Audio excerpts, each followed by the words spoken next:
शिव जी को जल चढ़ाते समय ये गलती बिल्कुल मत करना। बहुत से लोग शिव जी को जल तो चढ़ाते हैं, जलाभिषेक करते हैं, गलती कर देते हैं और उसका पुण्य जो है उनको मिल नहीं पाता, उनकी वो पूजा सफल हो नहीं पाती है। आपको क्या करना है, सबसे पहले जब भी आप जल चढ़ाने जाते हैं तो क्रम से देख लीजिए। सबसे पहले आपको जाना है तो शिवलिंग जो होता है आपको ऊपर दिखाई दे रहा होगा, फोटो में भी मैं दिखा देता हूँ। सबसे पहले तो शिव जी का जो दाहिनी तरफ जो होता है यानी सीधे हाथ पर गणेश जी विराजमान होते हैं, तो वहाँ पर सबसे पहले गणेश जी पर जल चढ़ाया जाता है। फिर बाएं हाथ पर यानी उल्टी तरफ कार्तिकेय जी होते हैं, उन पर जल चढ़ाया जाता है। बीच में अशोक सुंदरी जी होती हैं, दिख रहे होंगे ना आपको, ये अशोक सुंदरी जी है, तो इन पर जल चढ़ाया जाता है। उसके बाद में जो माता पार्वती होती है उनका हस्तकमल होता है, यानी जो शिवलिंग है, शिवलिंग के चारों ओर आपको दिखता है ना, ये हाथ से ऐसे बने हुए शिव जी के चारों तरफ जो जगह होती है, ये माता पार्वती का हस्तकमल होता है, हाथ होते हैं। इन पर क्लॉकवाइज आपको जल चढ़ाना है, यानी घड़ी जैसे चलती है उस तरह से आपको जल चढ़ाना है, घड़ी कैसे चलती है। उसके बाद में आपको शिवलिंग पर जल चढ़ाना है। उसके बाद में जो नाग देवता वासुकी है उन पर आपको जल चढ़ाना है।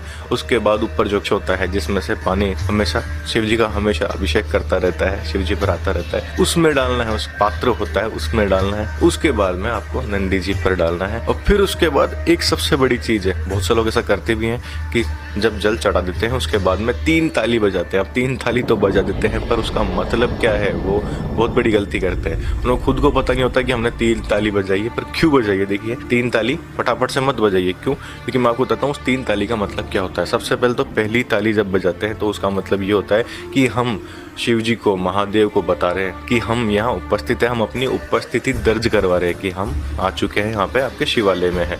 दूसरी ताली जो हम बजाते हैं वो इसलिए बजाते हैं कि हे महादेव, हम तो नादान हैं, पता नहीं क्या क्या मांग लेते हैं, पर जो हमने मांगा है उसमें से जो सही हो, आप जानते हैं क्या सही है क्या गलत है, वो आप हमें दीजिए, जो हमारे लिए अच्छा है हमारे लिए। क्योंकि कई बार हम ऐसी चीज़ भी मांग लेते हैं जो हमारे लिए ही गलत होती है। तो हे महादेव, जो हमारे लिए सही है वो हमें प्रदान करें। तीसरी ताली बजाने से मतलब ये होता है कि हे महादेव, हमारे जीवन में जो भी कष्ट हैं, पीड़ा हैं, जो भी आपदा है, उनसे हमको मुक्त कीजिए, हमें स्वस्थ रखिए, सुखी रखिए, और जो भी पीड़ा है, कष्ट है, वो सब हमसे दूर हो जाए। इसके बाद में आप दोनों हाथ ऊपर करके हर हर महादेव जरूर कहिए और कमेंट में भी हर हर महादेव कह देना। और इस जानकारी को सिर्फ अपने तक मत रखना, इस जानकारी को शेयर करने से भी पुण्य मिलता है। तो जितना आप इस वीडियो को शेयर करेंगे आपको उतना ही पुण्य मिलेगा। और कमेंट में हर हर महादेव लिखना और अपनी स्टोरी पर भी जरूर लगाना ताकि ये वीडियो सब